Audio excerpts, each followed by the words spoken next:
I'm going to ask you about the last 4 days. How have the guys practiced?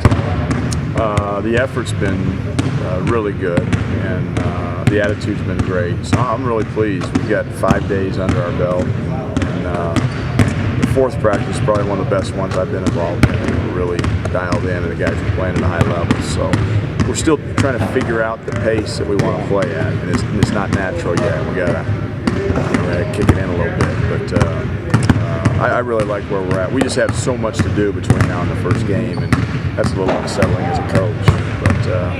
But as long as our half-court defense and our half-court offense is in good shape by November 12th, you feel good about that.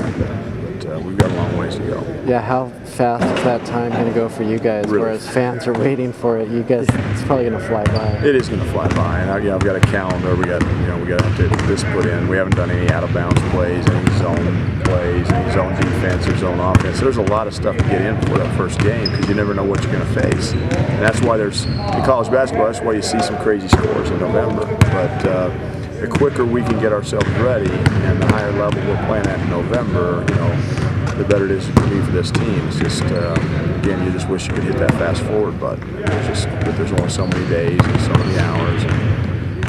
But I like our the learning curve's been good so far, and I see improvement every day, so that's a good thing.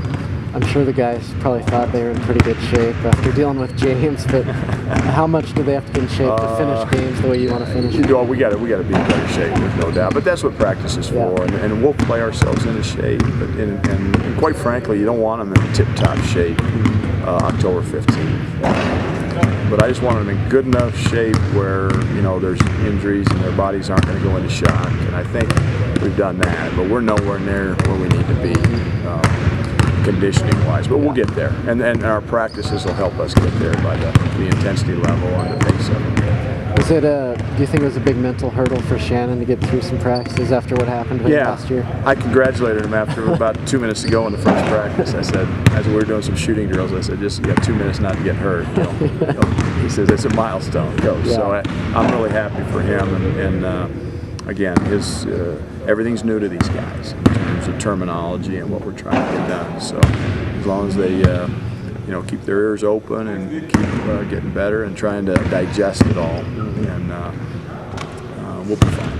And the roster seems to have enough depth where you can have some really good practices, whereas a few years ago they were kind of struggling just to have bodies up. Yeah, and we change up the teams right now. We don't have a first team or a second team. We're just kind of mixing it up each day, so guys are getting used to playing with different combinations and different guys, and we get out of that, we get some competitive practices, and that's a good thing. So, and that's important because the better your practices are, it helps you prepare for the games. And when you don't have depth, it's hard to get that.